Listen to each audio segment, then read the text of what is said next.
As violence flares up across Bangladesh, the government has imposed an indefinite curfew and suspended mobile internet. The unrest has resulted in deaths of at least 55 people and hundreds of injuries.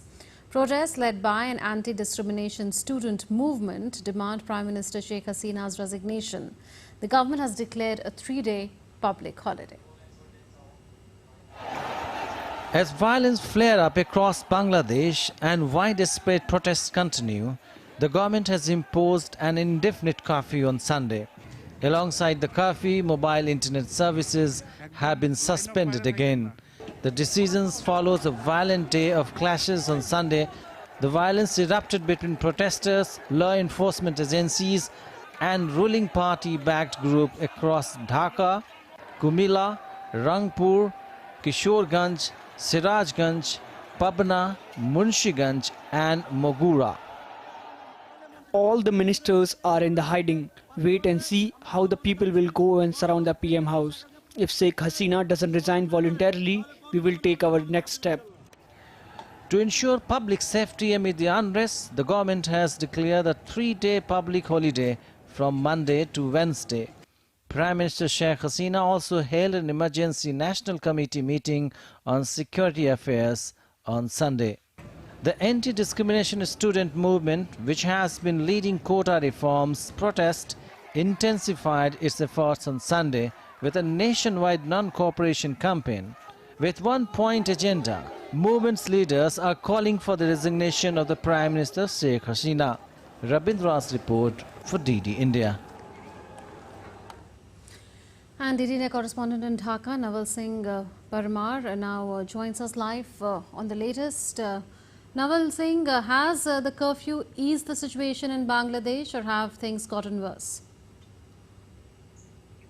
Actually, curfew was imposed on 18th night and gradually it was relaxed over a period of time due to controlled in situation. It was not normal, but it was under control. But yesterday there were a huge gathering at the central Shahid Minar of Dhaka, and that thousands of people gathered there, and the coordinators of the protest movement, which was earlier started as a quota reforms movement, they announced for non-cooperation movement from Sunday, and today there were a higher level of violence across the Dhaka as well as other parts of Bangladesh, including other major cities of Bangladesh, and in that around 55 people lost their lives, including 13 police personnel in Sirajganj. So then after today afternoon, Bangladesh Home Minister declared for curfew from today 6 p.m. For the indefinite time. So there were a relaxed period for the previous curfew announcement, and today there is a fresh announcement for without any relaxation, and it will be for the indefinite time. So there were a improvement in this situation, but now with the announcement of the non-cooperation movement, right. and today another announcement came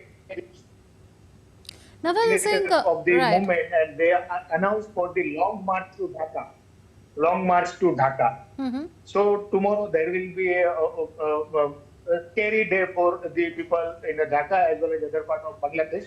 So the situation is very tense in the roads and streets of Dhaka and other parts of Bangladesh. Right. Also, what is India doing for the safety of its nationals in Bangladesh? Yes, actually, from last month, in the middle of July, the situation became abnormal, and during that time, there were a large-scale violence on 18th, 19th, and 20th July. So during that time, many of the students, medical students who are here for MBBS, pursuing their medical graduation, most of them are studying in Dhaka and nearby district and some other major towns of Bangladesh. So from last month, many of them shifted or traveled back to India. So students are very less in number nowadays. It's my assumption. I don't have a perfect figure, but the students are less in Bangladesh now. those who are Indian citizens living in Bangladesh are the professional and the people who are working in the multinational companies or the Bangladeshi companies at management level, and they are most of the living in a safe and secure surroundings, and they are taking precautions time to time. Indian High Commission here in Bangladesh also issued advisory and in contact with the Indian nationals who are living in our consular service as well as the providing a latest update remaining in coordination with the security agency in Okay. Dhaka. So there is a tension, there is a scary environment, but still there are no news of any injury or any unwanted incidents with the Indian nationals still now in Bangladesh. So they We'll are leave it at still that. they are at a safe locality. Yeah, yeah. Naval Singh reporting from Dhaka.